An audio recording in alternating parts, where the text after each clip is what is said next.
नमस्ते दोस्तों। 8 जनवरी के नेशनल वेदर बुलेटिन में आप सभी का स्वागत है। मेरा नाम महेश पलावत है। तो अभी भी जो वेदर सिस्टम है वो बहुत ज्यादा इंटेंस दिखाई नहीं दे रहे हैं, खास करके उत्तर मध्य और पूर्वी भारत में। हवाएं जो है वो आप देख सकते हैं कि ये चल रही हैं। आप ये उत्तर पश्चिम दिशा से पूरी तेजी से चल रही हैं और ये इस तरह से घूमती हुई बंगाल की खाड़ी से नमी लेकर के ये तमिलनाडु तक पहुंच रही है। एक विपरीत चक्रवाती हवाओं का क्षेत्र आपको दिखाई दे रहा होगा जो मध्य प्रदेश के ऊपर बना हुआ है। एक डिप्रेशन है जो यहाँ पर बना हुआ है श्रीलंका के पास। तो ये धीरे धीरे इस तरह से आगे आएगा, यहाँ पर आएगा और ये श्रीलंका में, ये श्रीलंका के बाद आज तो बहुत ज्यादा भारी बारिश है। पिछले 2 दिनों से श्रीलंका में बहुत ज्यादा भारी बारिश हो रही है। अब तमिलनाडु में कल से बारिश की गतिविधियां बढ़ने वाली हैं और काफी ज्यादा तेज बारिश हो सकती है कोस्टल एरियाज में, जो दक्षिणी तट है और जो चेन्नई, पुडुचेरी, कराईकल, ये जो इलाके हैं यहाँ पर भी जो बारिश की गतिविधियां धीरे धीरे बढ़ेंगी। तिरुपति, नेल्लोर, ये जो इलाके हैं यहाँ पर हल्की बारिश की संभावना है। कोडप्पा, चित्तूर, अनंतपुर, जो रायलसीमा के इलाके हैं यहाँ पर भी हल्की बारिश हो सकती है। इंटीरियर तमिलनाडु में बारिश की संभावना अब बनती हुई दिखाई हमें दे रही है। तो ये माफ कीजिए, ये जो आज का पिक्चर है वो ये दिखाई दे रहा है कि 8 तारीख को हम देखेंगे कि south west bay of Bengal में जो समुद्र में ऊंची लहरें उठ सकती हैं, तेज हवाएं चल सकती हैं, यानी कि थोड़ा सा खतरा बढ़ सकता है मछुआरों के लिए। और ये श्रीलंका के ज्यादातर इलाके बहुत ज्यादा भारी बारिश देखेंगे। जाफना से लेकर के त्रिंकोमाली, बबूनिया, वटिकोलवा, ये सारे जो इलाके हैं ये सभी इलाकों में काफी ज्यादा जो बारिश है बहुत ज्यादा हैवी हो सकती है, यानी फ्लडिंग रेन की संभावना हो रही है। यानी एक तरह से कह सकते हैं कि बाढ़ जैसी स्थिति बन सकती है। अगर 9 तारीख की बात करते हैं तो ये आप देखिए तमिलनाडु के ज्यादातर इलाकों में बारिश की गतिविधियों में काफी ज्यादा वृद्धि होती हुई दिखाई दे रही है तमिलनाडु में, और ये केरल के कुछ इलाकों में और साउथ आंध्र प्रदेश में। और ये अगर ये 10 तारीख की बात करें तो 10 तारीख में आप देखिए कि बेंगलुरु और उसके आसपास के इलाकों के साथ साथ केरल में भी बारिश की संभावना बनती हुई दिखाई दे रही है। अगर हम पहाड़ों से शुरुआत करें इस बुलेटिन की, तो पहाड़ों पर अभी कम से कम 1 सप्ताह तक कोई बहुत बड़ा वेस्टर्न डिस्टर्बेंस दिखाई नहीं देने वाला है। तो यहाँ पर बारिश की संभावना नहीं है, स्नोफॉल नहीं होगा, तापमान काफी ज्यादा तेजी से गिरेंगे, मिनिमम टेम्परेचर में गिरावट होगी, मैक्सिमम टेम्परेचर में बहुत ज्यादा फेरबदल नहीं होने वाला है। आप कह सकते हैं कि बादल वगैरह नहीं होंगे, लैंडस्लाइड, मडस्लाइड की संभावना नहीं है। अगर आप वहां जाने का प्लान कर रहे हैं तो बहुत ज्यादा प्रिकॉशन लेकर के जाएं, यानी कि जो गर्म कपड़े हैं वो लेकर के जाएं। अगर हम बात करते हैं हिमाचल प्रदेश की, तो यहाँ पर आप देखेंगे चंबा, लाहौल स्पीति, यहाँ पर ऑलरेडी स्नोफॉल हो चुका है। अब आगे यहाँ पर अगले कम से कम 1 सप्ताह तक स्नोफॉल की संभावना दिखाई नहीं दे रही है। कुल्लू और जो आपका जो है कांगड़ा है, धर्मशाला है, मंडी है, धौलाधार हिल्स है, ये सिमोर, सोलन, बिलासपुर, शिमला, किन्नौर, सारे इलाके सूखे रहेंगे। कोई भी वेदर एक्टिविटी आपको यहाँ पर दिखाई नहीं देने वाली है। अगर हम उत्तराखंड की बात करें तो उत्तरकाशी और बद्रीनाथ, केदारनाथ, रुद्रप्रयाग, गढ़वाल, देहरादून, ऋषिकेश, आपका हरिद्वार, ये सारे इलाके, नैनीताल वगैरह, चंपावत, ये सारे इलाके सूखे रहने वाले हैं। हल्के फुल्के बादल थोड़े बहुत छा सकते हैं, हल्का धुंध कुहासा भी रहेगा खुले इलाकों में, लेकिन बारिश की संभावना नहीं है। स्नोफॉल वैसे भी उत्तराखंड में बहुत ज्यादा कम हुआ है। अगर पंजाब की बात करते हैं तो पंजाब में घना कोहरा अभी भी छाया हुआ है जो अगले 2-3 दिनों तक रहेगा। डे टेम्परेचर उठेंगे नहीं, 12 से 14, 15, 16 इसी डिग्री मतलब रेंज में रहेंगे।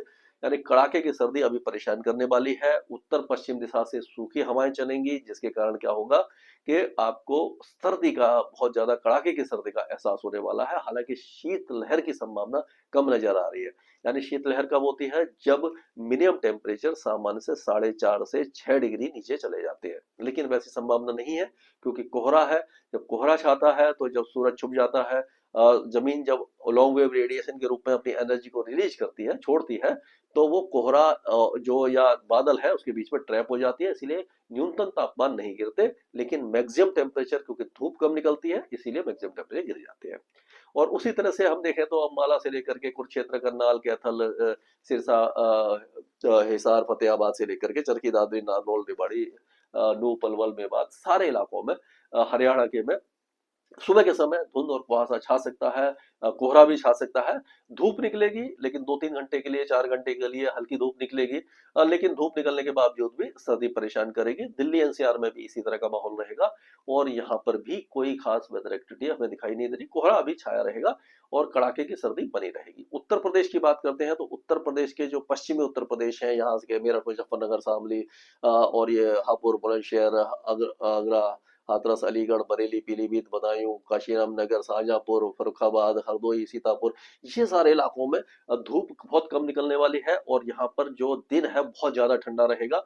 सुबह के टेम्परेचर भी काफी ज्यादा कम रहने वाले हैं। उसी तरह अमेठी, फैजाबाद, अम्बेडकर नगर, सुल्तानपुर, जौनपुर, सोनभद्र, मिर्जापुर, चंदौली, गाजीपुर, मऊ, बलिया, ये सारे इलाकों में भी धुंध और कुहासा यानी कि घना कोहरा छाने की संभावना दिखाई दे रही है और दिन काफी ज्यादा ठंडा रहेगा।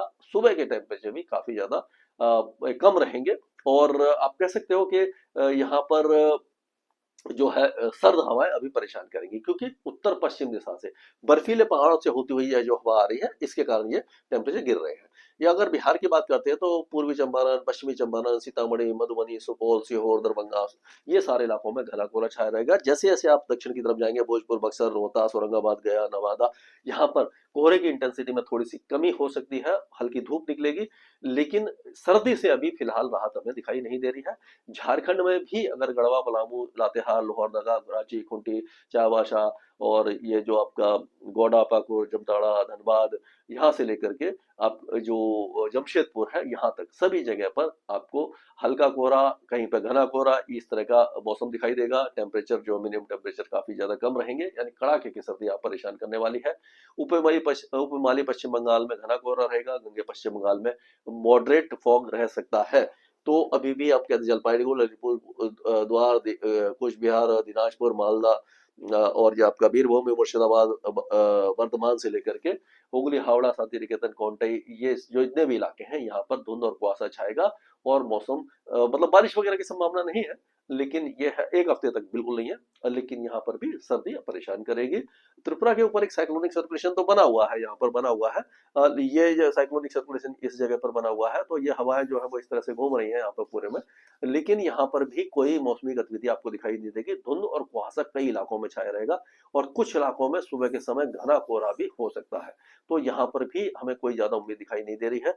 अगर हम यहाँ की बात करते हैं, यानी कि आप राजस्थान की बात करते हैं, तो राजस्थान में भी आप देखेंगे कि जो हवा है वो यहाँ से इस तरह से लगातार इस तरह से ये उत्तरी हवाएं चल रही है यहाँ पर पूरे इलाके में।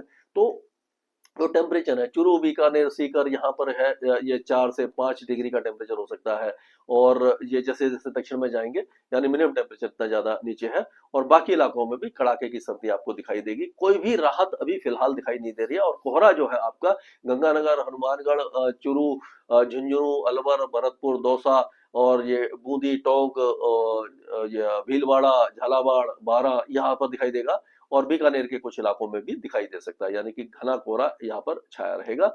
मध्य प्रदेश की बात करते हैं तो ग्वालियर संभाग में जो है वो कोहरा काफी ज्यादा रहेगा और सीधी, सतना, सिंगरौली, पन्ना में भी कोहरे की संभावना दिखाई दे रही है। बाकी इलाकों में धुंध और कुहासा छा सकता है, लेकिन यहाँ पर भी कड़ाके की सर्दी आपको अभी परेशान करने वाली है। छत्तीसगढ़ में कोहरा तो ज्यादा नहीं होगा, धुंध और कुहासा हो सकता है, लेकिन आप देखेंगे कोरिया, सूरजपुर से लेकर के आपका कोरबा, बिलासपुर, मुंगेली, बेमतारा, बलौद बाजार, महासमुंद, रायपुर, दुर्ग, राजनांदगांव, बलौद बाजार, धमतारी, गरियाबंद, कांकेर, नारायणपुर, बस्तर, बीजापुर, सभी इलाकों में बहुत ज्यादा कड़ाके की सर्दी रहेगी। शीतलहर की संभावना यहाँ दिखाई दे रही है।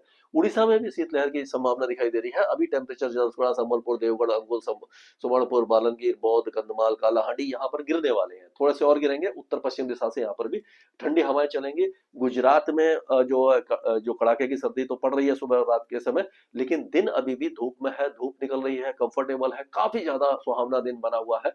यहाँ पर बहुत ज्यादा बदलाव नहीं होगा। लेकिन अगर विदर्भ और मराठवाड़ा की बात करते हैं या महाराष्ट्र की बात करते हैं, तो यहाँ पर थोड़ा बहुत टेम्परेचर गिरेंगे, ज्यादा इसमें गिरावट नहीं होगी, यानी कि टेम्परेचर में बहुत ज्यादा फेरबदल की संभावना दिखाई नहीं दे रही है। लेकिन बारिश की संभावना अभी फिलहाल अगले 2-3 दिनों तक तो दिखाई नहीं दे रही है। लेकिन ऐसा लग रहा है कि 11-12 या 12-13 तारीख के आसपास कुछ वेदर एक्टिविटी हो सकती है, उसके बारे में मैं आपको आगे बता दूंगा। अब अगर हम बात करते हैं इसकी तेलंगाना की, तेलंगाना में भी उत्तर या उत्तर पूर्वी दिशा से जो हवाएं हैं वो ठंडी चलेंगी, यहाँ पर भी कड़ाके की सर्दी रहेगी, यानी कि मिनिमम टेम्परेचर सामान्य से नीचे रहेंगे और मैक्सिमम टेम्परेचर कंफर्टेबल बने रहेंगे। अगर आंध्र प्रदेश की बात करते हैं तो आंध्र प्रदेश का मौसम शुष्क रहेगा, लेकिन चित्तूर, नेल्लोर, तिरुपति, अनंतपुर ये जो इलाके हैं यहाँ पर 10 तारीख के आसपास हमें बारिश की संभावना बनती हुई दिखाई दे रही है। हल्की बारिश रहेगी लेकिन रहेगी। और अगर यहाँ की बात करते हैं कर्नाटक की, तो कर्नाटक में भी 10 तारीख को ऐसा लग रहा है कि चामराजनगर, मैसूर, मांड्या, कोडागु, हसन, तुमकुर, चिकबालापुर, बैंगलोर रूरल, कोलार, बेंगलुरु ये जो इलाके हैं यहाँ पर हल्की फुल्की बौछारें आ सकती हैं। बाकी इलाके जो यहाँ से गुलबर्गा, बीजापुर, ये रायचूर, बगलकोट, बेलगांव, कोपल, धारवाड़, गडक, हवेली, बेल्लारी ये सारे इलाके सूखे रहने वाले हैं। केरल में 9 और 10 तारीख को, यानी दक्षिणी केरल में तो बारिश तेज रहेगी, बाकी इलाकों में हल्की रहेगी, लेकिन 9, 10 तारीख और 11 तारीख तक बारिश की संभावना दिखाई दे रही है। अगर हम बात करते हैं ये तमिलनाडु की, तो चेन्नई, कांचीपुरम से लेकर के आपका बेलीपुरम, कोडलोर, अयलूर, तिरुवल्लूर, नागापट्टनम यहाँ पर तो बारिश है, लेकिन जो बारिश की गतिविधियां हैं वो सबसे ज्यादा तेज होगी आपकी कन्याकुमारी, तुतुकोटे, रामनाथपुरम, नागापट्टनम, तंजावुर, पम्बन ये जो इलाके हैं, भारी से अति भारी बारिश 9 और 10 तारीख को देख सकते हैं। बाकी इलाकों में 10 तारीख को अंदरूनी इलाकों में भी अच्छी बारिश है। केरल की अगर हम बात करते हैं तो केरल में जैसे मैंने बताया कि दक्षिणी केरल में बारिश है, लक्षद्वीप में भी मॉडरेट शावर्स हो सकते हैं, लेकिन अंडमान और निकोबार द्वीपों में हल्की बारिश की संभावना ही दिखाई दे रही है। तो ये कहा जा सकता है कि उत्तर भारत सूखा रहेगा, मध्य भारत और पूर्वी भारत में बारिश की संभावना नहीं है, पहाड़ों पर स्नोफॉल की संभावना 1 हफ्ते तक दिखाई नहीं दे रही है। सर्दी अभी ज्यादातर इलाकों को परेशान करने वाली है। स्काईमेट वेदर में अभी के लिए